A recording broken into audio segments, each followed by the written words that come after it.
Hey guys, Cameron here from Danville Music, and for this week's episode of Thursday Toys,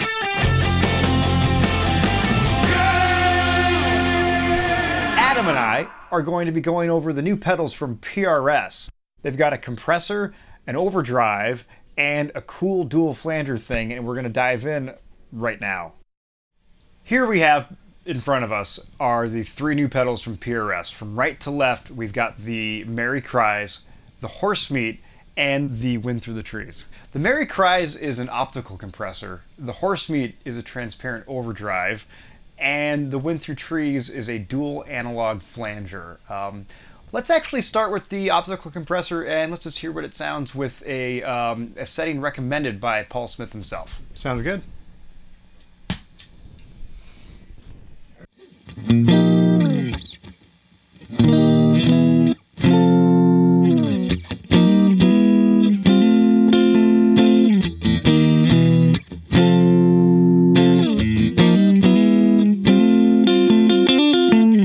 Let's compare it with a dry signal, shall we? Let's turn that off. Right.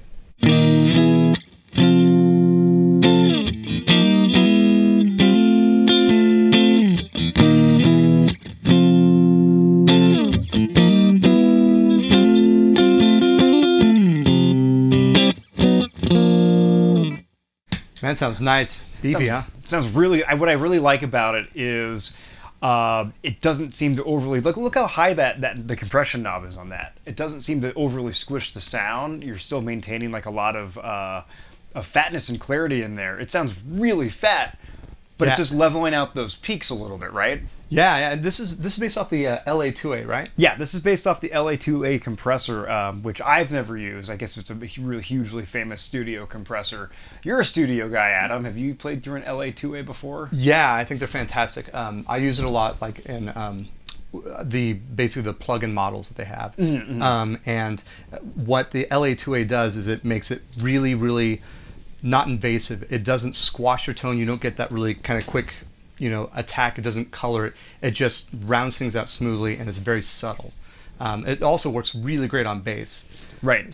Actually, I'm literally thinking of telling my bass player he needs to buy this pedal. Well, you better do that. So let's try the we've got another suggested setting for us that was just kind of from PRS. They said to try this out with just guitar. I really like the one that Paul Smith did, but let's hear what this one sounds like. So we're going to back off the compression. Okay. And then just to kind of raise up the volume because we backed off the compression, we'll do this. So it's just mildly compressed. Let's give it some raw signal. What do you think? Okay.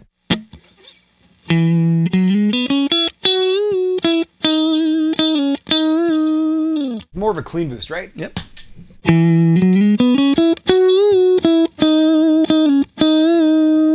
Oh yeah, that runs it up nicely. That sounds really nice.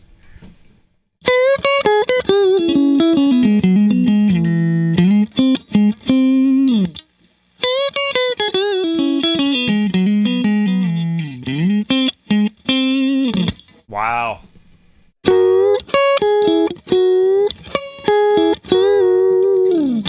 That sounds great. Yeah. And I think the third setting we want to share with you guys is actually a setting that all these pedals sound good with, which is just really everything right at noon. So let's give that a shot. Volume to taste here, probably.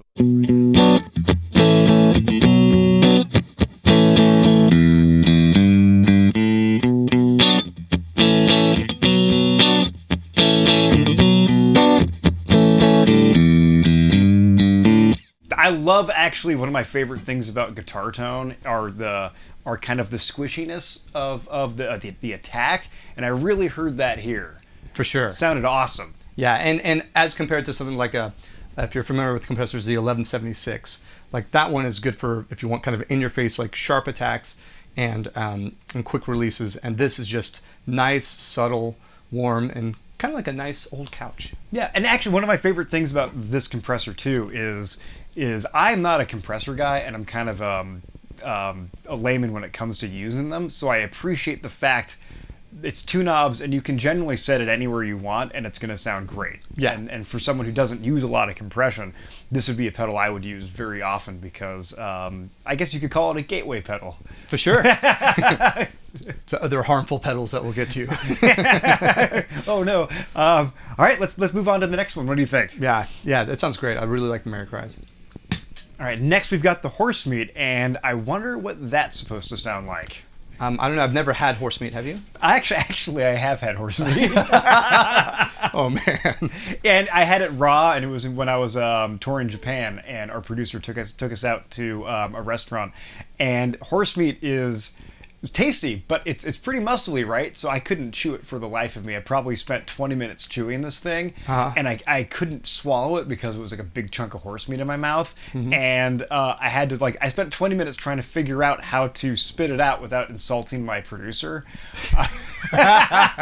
So I had the same sort of experience where I was touring in China and I had ox intestine.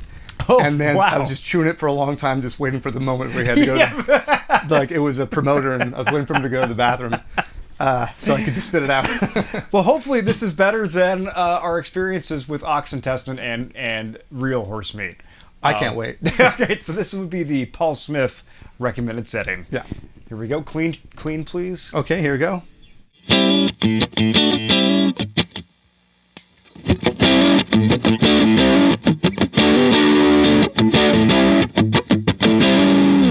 Let's hear that on a bridge pickup.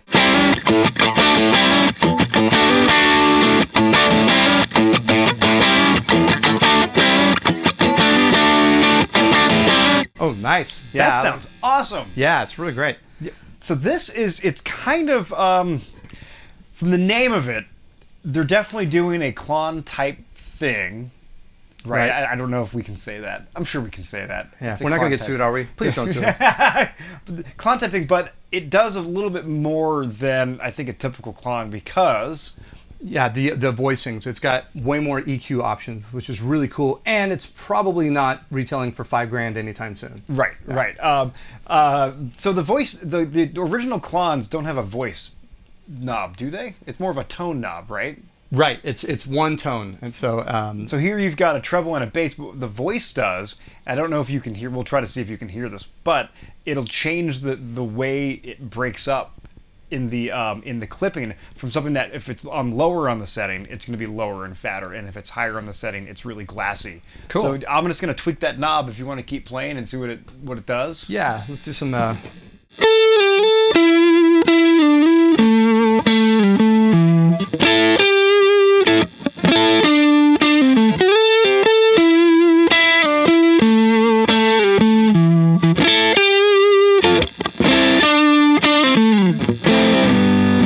Now, what's it sound like with the pedal off?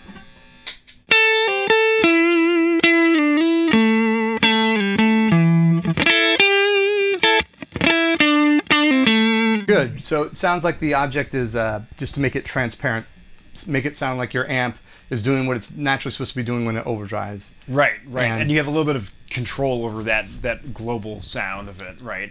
Which awesome. I kind of liked it when I started raising it up like that. It started getting this really cool bite that I really enjoyed. Yeah. That was really neat.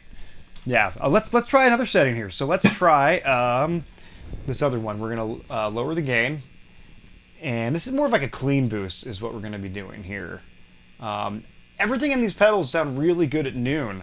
So we're going to keep the tone controls here at noon, and we kind of recommend those changing depending on your rig and your guitar. But you'll hear at noon, they still sound really good. Cool.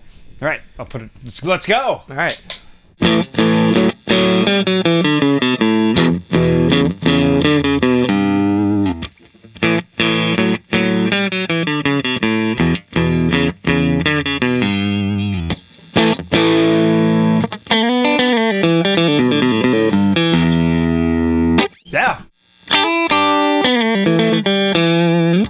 Nice. That sounds nice awesome. Bluesy tone for some. Yep. And that breaks up. I kind of really like the lower gain settings on this pedal personally because of how just a kiss of that overdrive just really fattens up everything. Yeah. It's cool. You don't need to go crazy. Just get it set at 12, and then I like to do that with most pedals anyway. Set it at 12, and then just kind of slowly move around and see. Speaking of going crazy, should we show them the high gain setting? Ooh, let's try it. Okay, so we're gonna dime the gain here because there's plenty of gain on tap, but lower the volume because we're not madmen, or are we? Ooh. In this case, I opted to change the tone controls here just to kind of tweak it a bit, make it a little bit fat sounding with the voice, and let's see what that sounds like.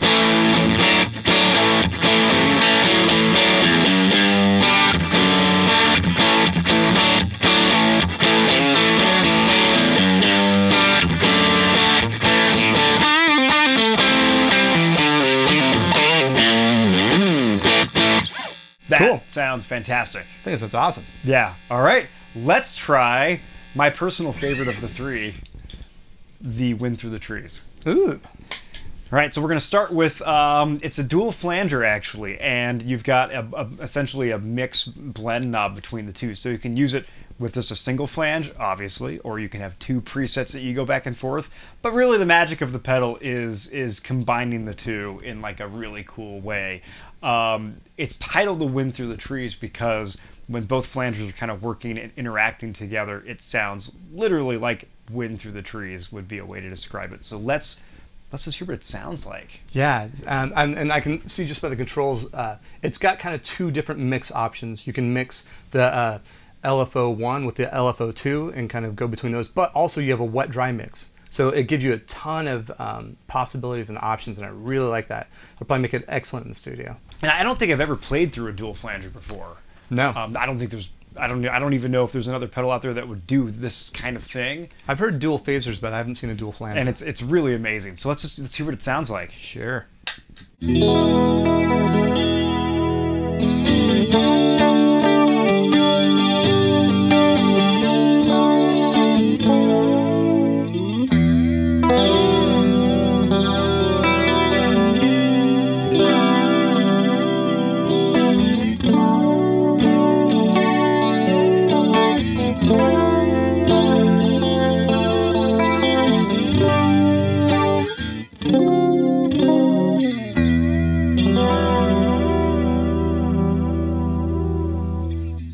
Wow. Yeah, I like that quite a bit. That sounds incredible. That setting, what we're listening to right here is really just Paul Reed Smith's favorite setting on the thing. We had another one that we really liked, actually. Yeah, I've always liked the kind of vibrato chorus sort of sound, and this pedal can definitely get that done. You're right. There's moments when we were playing around with this where it really just felt like we were playing through a chorus. Yeah, for sure. And so do you want to try the... how would you describe it? The really fast flange? Yeah, just kind of like a vibrato. Okay, I'm going to dial that in. Okay. Let's see. So we found this to sound really good.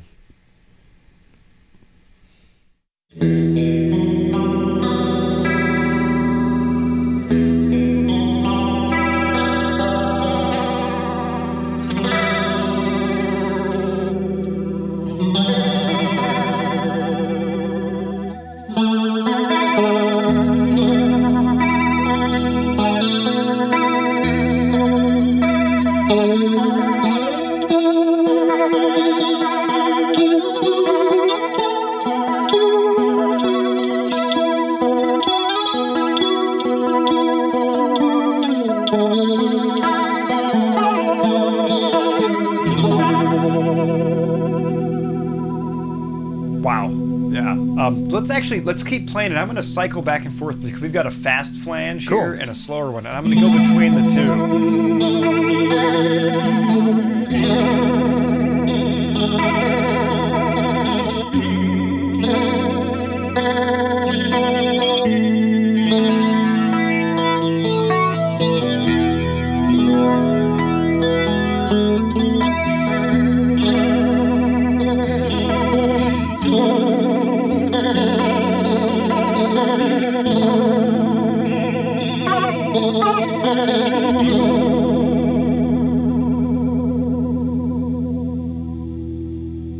really neat. Let's try one more setting. So we were thinking, I think everyone really wants to hear what the Horsemeat sounds like through the Wind Through Trees. Would I be right? Oh, okay. Yeah. Let's try this setting out here. So we're gonna go kind of like a slower flange, and we're still going to use both of them. You're giving away. You're giving it away. Give it away. Give it away. Please don't sue us. Give it away. I was just doing a gallop, you know, horse meat. Horse meat. Right. The theme works. Yeah. All right, here we go. What does this sound like?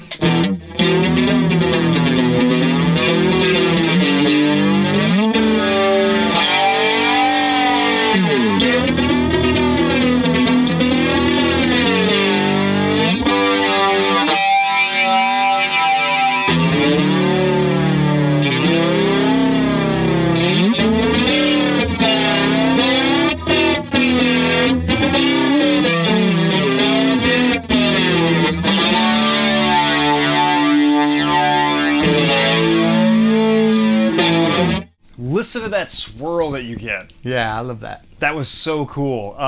So yeah, Adam, what would be your favorite of the three? I think mine was Wind Through the Trees because of how wild and different it sounds from anything else I've played. I like that, but I've got a soft spot in my heart for Klon clones. I used to Really? have a Klon, and this thing is every bit as good. And you have more options, and I just find that Overdrive is what I use more than any other thing. So. That's true, yeah. And I'd give a special commendation for the compressor for the reasons I described earlier, because it's so usable, and I don't actually own a compression pedal. This is one I'm probably going to buy. Yeah. For myself. That's really cool, and force my bass player on it. So yeah, we if you have any questions, reach out to the shop, and come on down or check out our website. And we'd love to talk to you about these really great new pedals. Hope the video helped a little bit, kind of go over what they're capable of and just kind of show you the cool new thing that PRS has come out with. These are all made in America. They were all designed by PRS. We couldn't be more stoked for these things. Yeah, man. Definitely check them out when they're released. Cool. Thanks, guys. Please like and subscribe below, and talk to you later. I already said that.